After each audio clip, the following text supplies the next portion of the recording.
បាទសូមគោរពខ្ញុំបាទចិនចម្រើនអានចូលរៀនវគ្គសិក្សាអំពី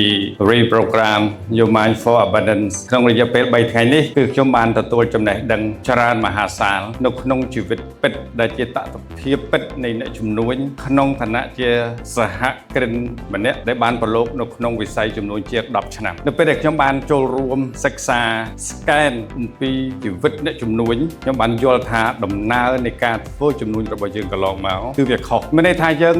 អត់តន់យល់ច្បាស់អំពីជំនួញទេតែយើងចង់ធ្វើជំនួញអញ្ចឹងហើយដែលធ្វើឲ្យយើងដើរទៅដួល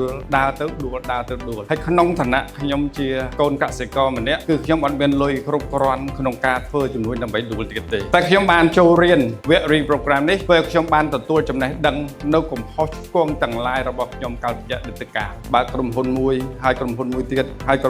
តគោលបំណងចង់តែបានជោគជ័យប៉ុន្តែខ្ញុំយល់មិនបានច្បាស់ទេអំពី flow ការងារទាំងអស់ហ្នឹងនៅពេលដែលខ្ញុំបានឆ្លងកាត់វគ្គនៃការសិក្សា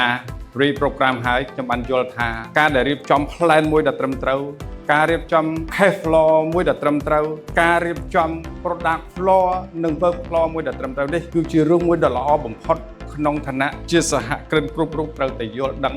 ដើម្បីរៀបចំក្រុមហ៊ុនមួយឲ្យជោគជ័យបាន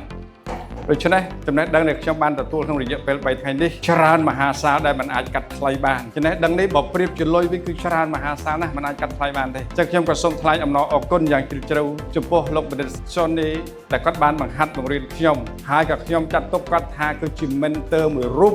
គាត់គឺជា mentor ខ្ញុំមួយរូបហើយលោកអញ្ញាក៏ជា mentor របស់ខ្ញុំមួយរូបទៀតដើម្បីបង្ហាញនិងតម្រង់ទិសដៅរបស់ខ្ញុំនាពេលអនាគតនេះសូមគោរពអរគុណបាទ